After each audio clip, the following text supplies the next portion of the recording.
तारिक में महल भी है, हाकिम भी तख्त भी। तारिक में महल भी है, हाकिम भी तख्त भी।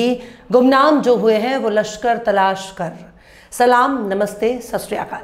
मैं हूं आपके साथ हर्षिता मिश्रा और आप देख रहे हैं टाइम्स मेल। पूरी दुनिया में ज़मीन कब्जा करने की कोशिश हो रही है।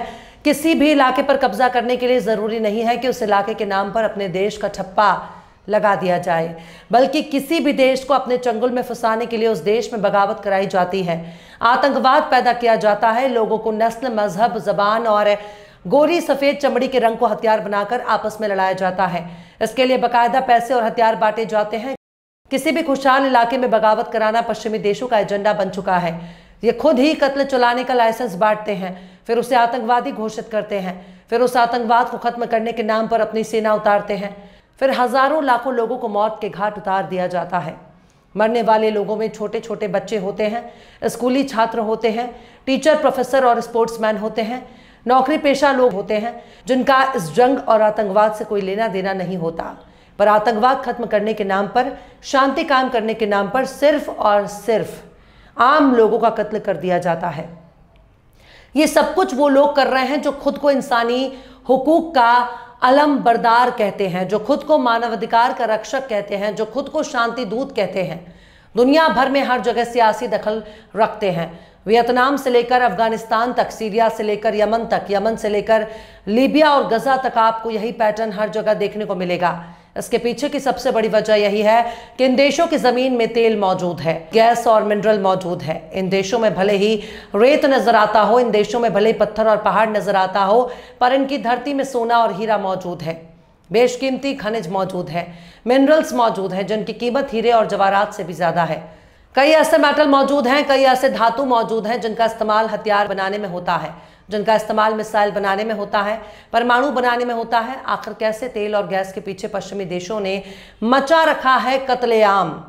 आखिर कैसे खुशहाल इलाकों में बगावत करा रहा अमेरिका? आखिर कैसे आतंकवाद के नाम पर मासूम लोगों को मार रहे पश्चिमी देश? आखिर कैसे अरब देशों को उंगली पर नाचा रहा अमेरिका? बताएंगे आपको और भी बहुत कुछ। लेकिन आप अगर हमारे चैनल पर नए हैं और पहली बार हमारी वीडियो को देख रहे हैं तो आप हमारे चैनल टाइम्स मेल को सब्सक्राइब कर लें, वीडियो को लाइक कर दें और बेल आइकन का नोटिफिकेशन बटन भी प्रेस कर दें ताकि बिना देरी हमारी हर खबर आपको मिलती रहे। लौटते हैं आप खबर की तरफ। मिडिल ईस्ट में पश्चिमी देश खासकर अमेरिका का दखल कुछ ज्यादा ही है।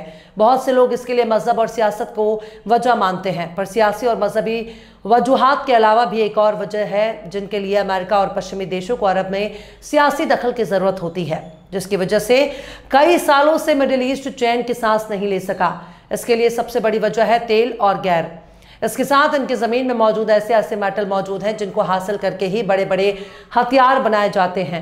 और आप अच्छी तरह से जानते हैं कि हथियारों का कारोबार किसके हाथ में है। सबसे पहले जिक्र करते हैं तेल की। तेल की खोज सबसे पहले 19वीं सदी में हुई।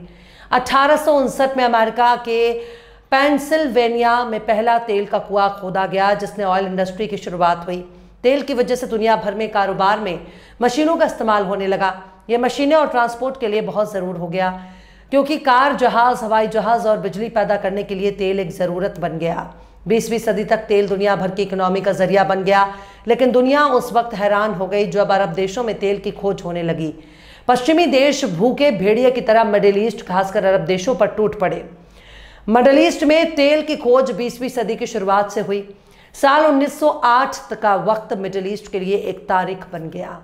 ईरान में पहली बार तेल की खोज हुई। उस वक्त ईरान पर ब्रिटिशर का दबदबा था। मस्जिद सुलेमान में उस वक्त तेल बरामद हुआ, जिसके बाद पश्चिमी देशों ने ईरान को अपनी मुट्ठी में करने के लिए एड़ी चोटी का जोर लगाने लगे। लेकिन ईरान में इस्लामिक क्रांति आने के बाद ईरान से पश्चिमी देशों को दुम दबाकर भागने के लिए मजबूर होना पड़ा। आज भी ईरान पर अमेरिका अपनी नजर जमाए हुए है, जो हमेशा ही ईरान पर हमले की धमकी देता रहता है। इसके पीछे का मकसद भी तेल, गैस और मिनरल है। इसके बाद 1932 में बहरीन के लिए खुशखबरी का वक्त आता है। यहाँ तेल की खोज होती है, जिससे अरब देशों में उस कीचड़ की कीमत बढ़ गई। जिस कच्चे तेल को अरब के लोग कीचड़ समझ रहे थे, क्योंकि यही कीचड़ असल में तेल था। बहरीन के बाद 1938 में सऊदी अरब में दम्माम इलाके में तेल का बहुत बड़ा जखीरा बरामद हुआ।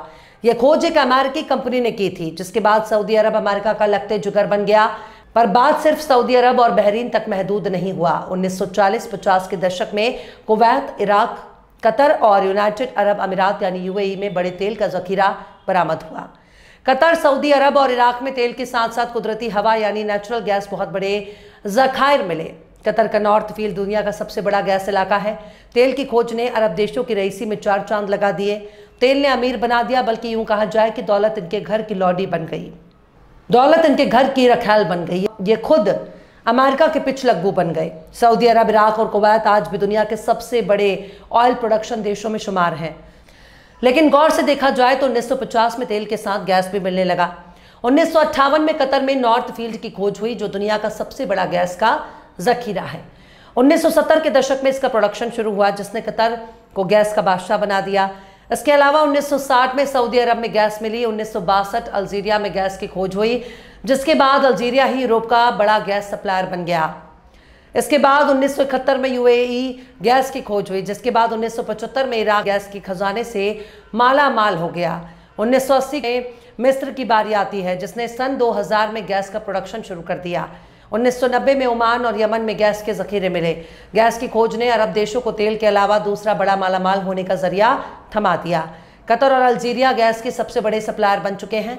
अरब देशों में तेल गैस के अलावा फॉस्फेट, बॉक्साइट, आयरन और तांबा, जस्ता, सीसा, सोना, चांदी, जिप्सम, पोटेशियम, सॉल्ट, सिलिका, रेत, चूना पत्थर जैसे मिनरल मिलते हैं। लेकिन यूरेनियम भी अरब देशों में पाया जाता है, जिसकी कीमत दुनिया में सबसे ज़्यादा है।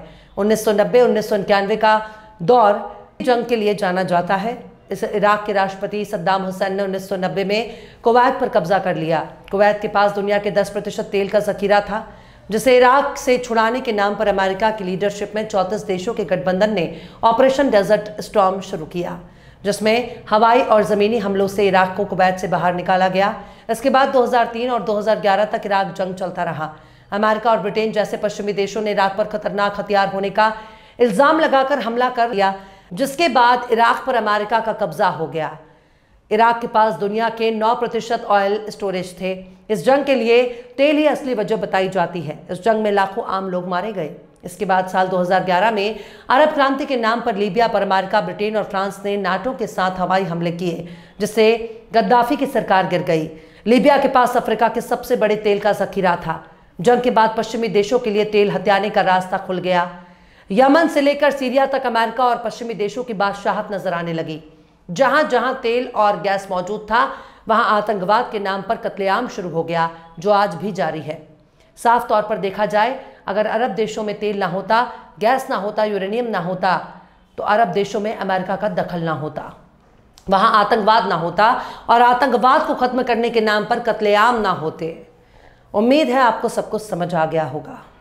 बहरहाल चलते चलते आखिर में जिगर मुरादाबादी ने भी क्या खूब फरमाया है, जा और कोई जब्त की दुनिया तलाश कर, जा और कोई जब्त की दुनिया तलाश कर, ऐ इश्क हम तो अब तेरे काबिल नहीं रहे।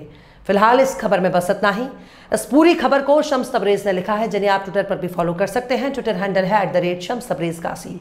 ये वीडियो आपको कैसा लगा कमेंट बॉक्स में ज़रूर से बताइएगा। वीडियो पसंद आए तो लाइक करें, शेयर करें और बेबाक, निष्पक्ष, स्वतंत्र पत्रकारिता को सपोर्ट करने के लिए आप हमारे चैनल टाइम्स मेल को ज़रूर से सब्सक्राइब करें। और हाँ, बेल आइकन की घंटी वाली बटन आप ज़रूर से दबा दें, ताकि आपको हमारे आने वाले नए वीडियो की नोटिफिकेशन फ़ौरन ही मिल जाए। फिर मिलता है किसी और वीडियो में एक नई खबर के साथ। हर्षिता मिश्रा को दीजिए इजाज़त। जय हिंद।